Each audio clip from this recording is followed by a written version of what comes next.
कामिका एकादशी उत्तर भारतीय हिंदू कैलेंडर के अनुसार श्रावण महीने के कृष्ण पक्ष वार्निंग मून के 11वें दिन पड़ने वाली महत्वपूर्ण एकादशी व्रतों में से एक है। कामिका एकादशी पहली एकादशी है जो चातुर्मास के दौरान आती है, जो श्री कृष्ण की पूजा के लिए समर्पित शुभ अवधि है। यह भगवान विष्णु के श्रीधर रूप की पूजा करने के लिए समर्पित दिन है और इसे दुनिया भर के हिंदुओं द्वारा बड़े उत्साह के साथ मनाया जाता है। ऐसा माना जाता है कि यह पवित्र एकादशी सभी पापों को क्षमा करती है और व्यक्ति को मोक्ष की प्राप्ति होती है। कामिका एकादशी पितृ दोष से मुक्ति पाने में भी मदद करती है।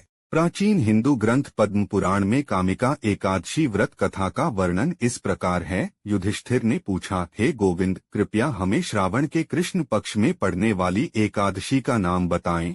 श्री कृष्ण ने कहा, हे राजन, सुनो, मैं तुम्हें पापों को दूर करने वाला वह वृत्तांत सुनाता हूँ जिसे ब्रह्मा ने पहले नारद के पूछने पर उन्हें सुनाया था। नारद बोले, हे कमलासन, मैं आपसे श्रावण मास के कृष्ण पक्ष में आने वाली एकादशी का नाम, उसके देवता, उसके व्रत का तरीका और उसका धार्मिक महत्व सुनना चाहता हूँ। कृपया मुझे इन विषयों पर प्रकाश डालिए। नारद की बात सुनकर ब्रह्मा जी बोले, नारद, ध्यानपूर्वक सुनो। मैं तुम्हें कामिका नामक एकादशी के विषय में बताता हूँ जो श्रावण मास के कृष्ण पक्ष में आती है तथा लोगों के कल्याण के लिए लाभदायक है। इसके विषय में सुनने मात्र से ही वाजपेय यज्ञ का फल प्राप्त होता है। इस दिन कृष्ण की पूजा करने से जो फल मिलता है वह गंगा स्नान या काशी, नैमिषारण्य या पुष्कर जाने से नहीं मिलता। सोना, तालाब और चांदी दान करने वाले और कामिका एकादशी व्रत करने वाले दोनों को एक ही फल मिलता है।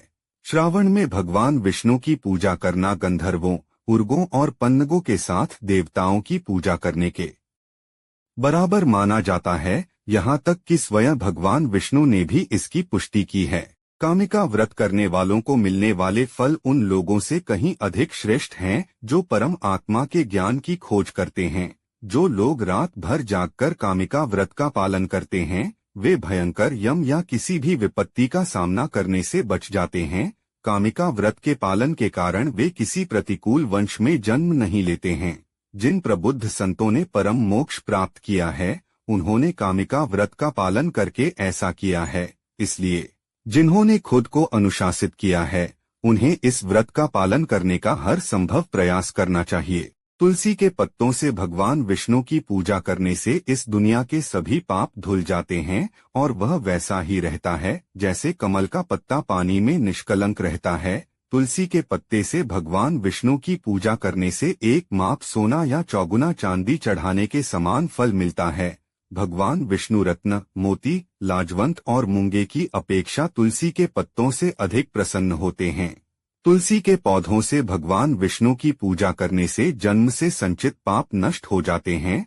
उन तुलसी को मेरा नमस्कार है जिनके दर्शन से पापों का ढेर नष्ट हो जाता है, जिनके स्पर्श से शरीर पवित्र हो जाता है, जिनके नमस्कार से रोग दूर हो जाते हैं, जिनके छिड़कने से यमराज भयभीत हो जाते हैं, जिनकी उपस्थिति से भगवान कृष्ण के समीपता आती है और जिनके चरणों में बैठने से तत्काल मोक्ष की प्राप्ति होती है। भगवान विष्णु को समर्पित दिन पर दिन रात दीपक जलाने वाले व्यक्ति को मिलने वाले धार्मिक पुण्य की सीमा का चित्रगुप्त भी अनुमान नहीं कर सकते। भगवान विष्णु के समक्ष जो दीपक जलता है ऐसे मनुष्य के पितर स्वर्ग में निवास करते हैं और अमृत से तृप्त होते हैं।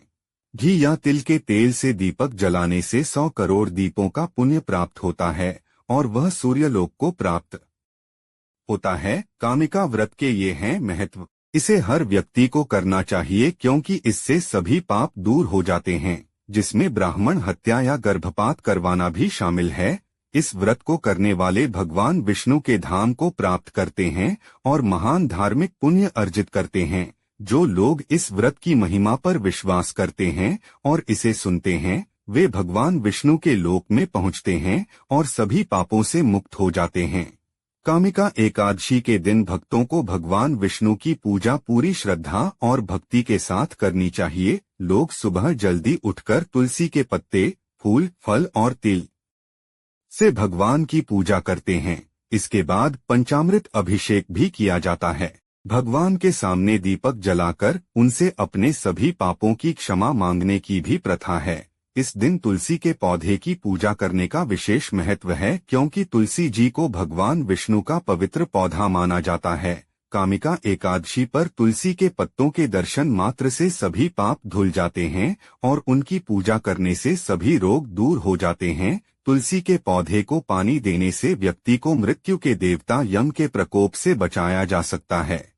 कामिका एकादशी के दिन लोग पूरे दिन कुछ भी खाने पीने से परहेज करके पूर्ण उपवास रखते हैं। अगर पूर्ण उपवास संभव न हो तो आंशिक उपवास भी किया जा सकता है। इसमें फल और दूध से बनी चीजें खाने की अनुमति होती है। एकादशी का व्रत अगले दिन यानी द्वादशी 12वें दिन को ब्राह्मणों को भोजन कराने और पैसे और कपड़े दान करने के बाद तोड़ा जाता है। कामिका एकादशी व्रत रखने वाले को रात्रि जागरण करना चाहिए और भगवान विष्णु की स्तुति में कीर्तन और भजन गाना चाहिए। इस दिन विष्णु सहस्त्रनाम पढ़ना और ओम नमो नारायण का जाप करना शुभ माना जाता है। लाइक, सब्सक्राइब और शेयर करें। मिलते हैं अगली वीडियो में। धन्यवाद।